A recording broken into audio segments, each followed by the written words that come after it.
saat itu bulat banget ya, kesiapan baik dari Ustadz Arifin sebagai orang tua untuk menikahkan anaknya, dan Ananda Alvin pun ya udah siap untuk melakukan suatu pernikahan. Siapa yang tidak siap untuk melangkah ke sesuatu yang mendapatkan keridhaan Allah Subhanahu wa taala. Nikah merupakan babul ridho, babul barakah, pintu mendapatkan ridho Allah dan pintu keberkahan. Siapa yang tidak kepingin dan tidak siap untuk mendapatkan ridho dari Allah Subhanahu wa taala. Bagaimana beliau menuntun Ananda Alvin ke meja pernikahan itu ya, dengan baju kebesaran beliau. Alvin juga dengan baju kebesaran saat itu menjadi pengantin laki-laki.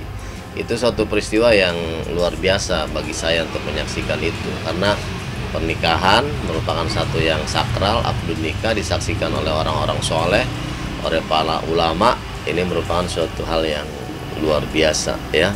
Kita ya jangankan almarhum Robi, nggak tahu ke depan itu akan seperti apa kan jodoh anaknya, kemudian rumah tangga anaknya. Tetapi orang tua itu wajib memilih yang terbaik untuk anak-anaknya. Oleh karena itu setiap orang tua pasti ada intervensi, pasti ikut campur terhadap kehidupan rumah tangga anaknya di dalam pencarian jodohnya. Kalau dikatakan mencoreng nama baik almarhum dari Ustadz Arifin Ilham, ya saya rasa kalau memang itu suatu keburukan baru tercoreng ya. Tapi ini merupakan sesuatu yang tidak diinginkan oleh kita, tidak diinginkan oleh anaknya, tidak diinginkan oleh keluarganya.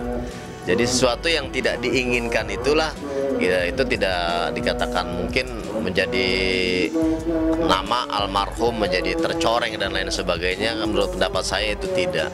Ya kalau misalnya ya namanya laki-laki pasti ada hobi lah. Ya senang main futsal, senang juga main PS gitu.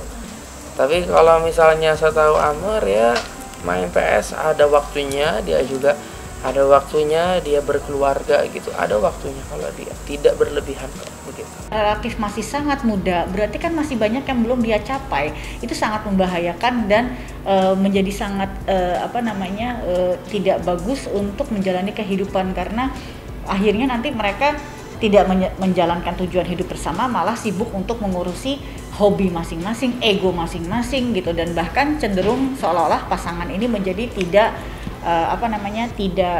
tidak matang secara emosional. Iya, baik. Alhamdulillah. Kemarin ada sidang kenapa sih? Enggak, nanti jadi pakai pengacara soalnya. Oh enggak, pakai pengacara jadi nggak hadir. Iya, besok mau pertemuan keluarga. Sorry ya. Kita udah lumayan menyelesaikan ini, udah mikirin dari lama sih, dari 2020 deh. Oh enggak, setelah mediasi ini tetap berlanjut. Itu dari Bang Alvin sendiri sebenarnya masih mau mempertahankan nggak sih? Nanti kita lihat seperti apa hasilnya. Kadang-kadang kita kan nggak tahu apa isi hati orang. Kadang isi hati kita nggak tahu. Kondisi Bang Alvin sendiri seperti apa sekarang? Oke, masih sehat. Sempat Masih sedih hidup. atau down atau sempat tercurhat Kalau apa nih? misalnya down itu pasti. Ya, itu pasti. Tapi kita sebagai orang terdekatnya, sebagai adiknya, terus menguatkan Bang Alvin ya, namanya hidup pasti ada ujian. Jadi minta doanya buat teman-teman. Yuk kita doakan biar ada hikmahnya di balik semua dan ambil pelajarannya. Tepatnya menguatkan diri ya. Karena gini, ini logika aja ya. Orang yang lagi kena masalah besar, perceraian itu bukan masalah kecil loh.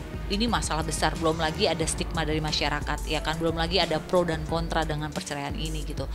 Ini nggak mudah. Jadi kalau misalnya dia sakit secara fisik, itu bisa saja terjadi gitu.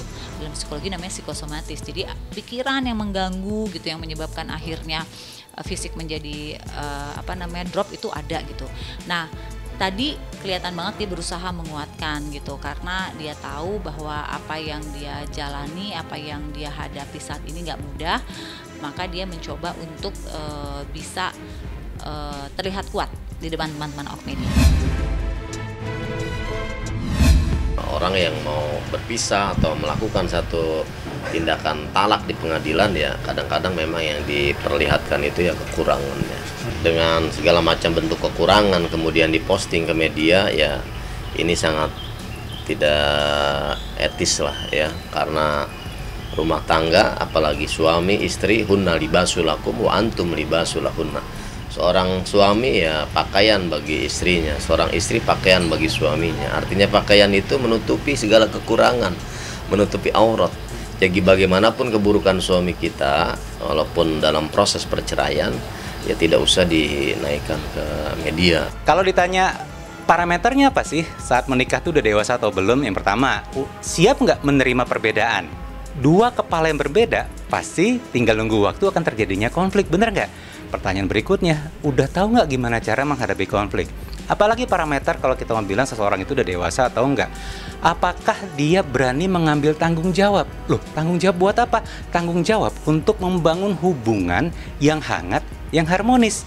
Karena seringkali tanggung jawab ini dilepas ke sebelah kepada pasangannya. Penting banget untuk kita tahu skala prioritas. Balik-balik lagi adalah skala prioritas.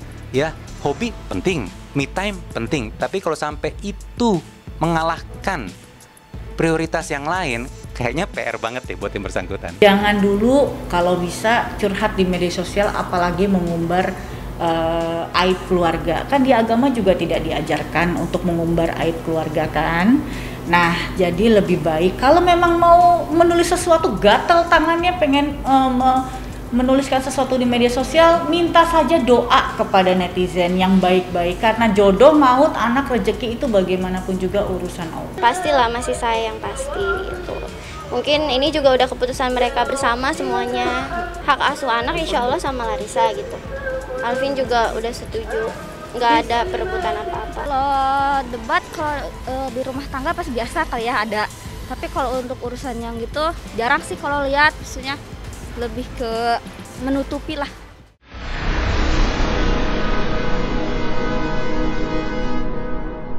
Jadi jangan lupa untuk subscribe Cumi Cumi. Ditekan ya tombol lonceng merahnya.